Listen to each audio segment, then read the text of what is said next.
இந்த Kerala crime files season 2 இதை வந்து ஃபர்ஸ்ட் சீசனும் செகண்ட் சீசனுமே வந்து எழுதி இயக்கியவர் வந்து அகமத் கபீர். அவர் தான் இந்த சீரீஸுடைய கிரியேட்டர் அண்ட் டைரக்டர் ஆல்சோ. முதல் சீசனை வந்து அகமத் எய்மர் அவர் தான் வந்து இதுக்கான ஸ்கிரிப்டை வந்து எழுதியிருந்தாரு. செகண்ட் சீசன் வந்து பாகுல் ரமேஷ்.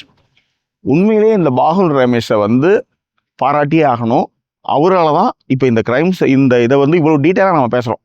சில விமர்சனங்கள் நம்ம பண்ணும்போதே ஏதோ ஒன்று வந்தாங்கப்பா போனாங்க செஞ்சாங்க முடிஞ்சிச்சு அப்படின்ற மாதிரி இல்லாமல் இவ்வளோ விஷயங்களை தொடர்ந்து பேசுறதுக்கு காரணம் பாகுல் ரமேஷுடைய திரைக்கதையும் அந்த எழுத்தும் தான்.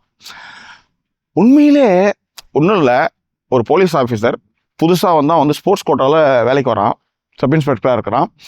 அவனை கூட்டின்னு வந்து ஒரு க்ரைம் இடத்துக்கிட்டுன்னு வராங்க. அந்த இடத்துல வந்து பார்த்தீங்கன்னா ஸ்டேஷனில் எல்லாருமே கூண்டோட ட்ரான்ஸ்ஃபர் பண்ணுறாங்க. அப்போ வந்து புதுசாக வரான்.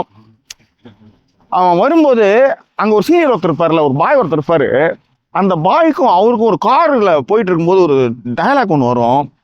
சார் எனக்கு வந்து மரியாதைலாம் இல்லை சார், என் வேலையில் நான் பெஸ்ட்டாக இருப்பேன்னு நான் நினைப்பேன், உங்களுக்கு ஏதாவது மனசில் இருந்தால் முதல்ல சொல்லிடுங்க சார் அப்படின்னு அந்த சொல்கிற இடம் இருக்குல்ல. ஏன்னா ஒரு பிளட் சைனுக்கு வந்து அதை ஃபாலோ அப் பண்ணணும். நீங்கள் அதை பண்ணிக்காங்க நான் இங்கே போகிறன்ற மாதிரி ஒரு ஆர்வத்தில் சொல்லுவார். அந்த நேரத்தில் அதை யோசிக்கல. ஆனால் அதை வந்து வெளிப்படையாக பேசுகிற அந்த காரில் போயிட்டு இருக்கிறப்ப ஒரு டயலாக் பேசிக்கிட்டு இருக்கிற ஒரு சீன் ஒன்று இருக்கும். Awesome scene.